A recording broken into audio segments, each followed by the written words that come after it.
Once again, the voice actors for the series are given the performances of their lives with their characters. Today it's about Omar and just his overall character development throughout the beginning of the season to where he is now. I've never really cared much for Omar, and I'd be lying if I said I do now, but I can at least have some respect for him and his progress since the start of the season.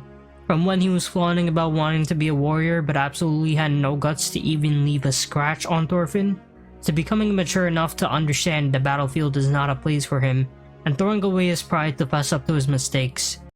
I wonder where Thorgil will go now to him not agreeing to the idea of surrendering. It's either he decides to go back to Canute's army or he just decides to go on his own journey. The start of the episode was really interesting with Canute deciding to show mercy to the farm of not allowing the Yoms Vikings to pillage the farm, and then with his creepy ass hallucination of his dad's severed head showing the path of all the dead people sacrificed for his goals. Similar to Thorfinn with the burden of those he killed haunting him. Canute's in a similar position but takes a different approach to it. But I really did like this new perspective they're showing of him carrying a burden or feeling some sort of remorse for what had to be sacrificed in exchange for accomplishment. Meanwhile, Thorfinn over here trying to convince the soldiers to let him speak with Canute. But seems like he's gonna have to get through a fight first before he can have any chances of approaching Canute. We all know Thorfinn's gonna tank all those blows though, which I'll get back to in a bit.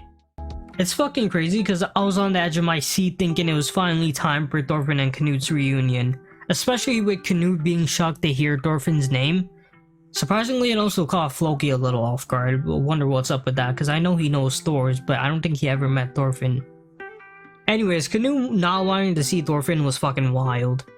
I can't really think of much of a reason as to why not. Maybe it's because he feels guilty over having Askeladd killed, and at the time he realized Askeladd was like Thorfinn's father figure, so now he thinks Thorfinn after all this time would still have a grudge, and I guess he wasn't trying to deal with that guilt.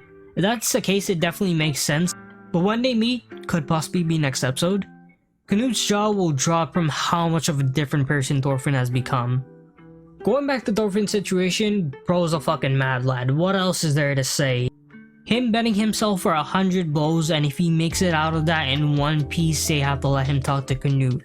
It's a pretty off the perk idea, because we all know Thorfinn is just strong as shit and can beat all those soldiers if he wanted to, if he was still about that life. But even with that, he might just get his skull reshaped after 100 of those blows. Or maybe he'll just tank them all, because man has no enemies. But I'm looking forward to finding out in the next episode. With that said, be sure to subscribe to the channel and like this video so you don't miss out on more of these, and I'll see you guys in the next one.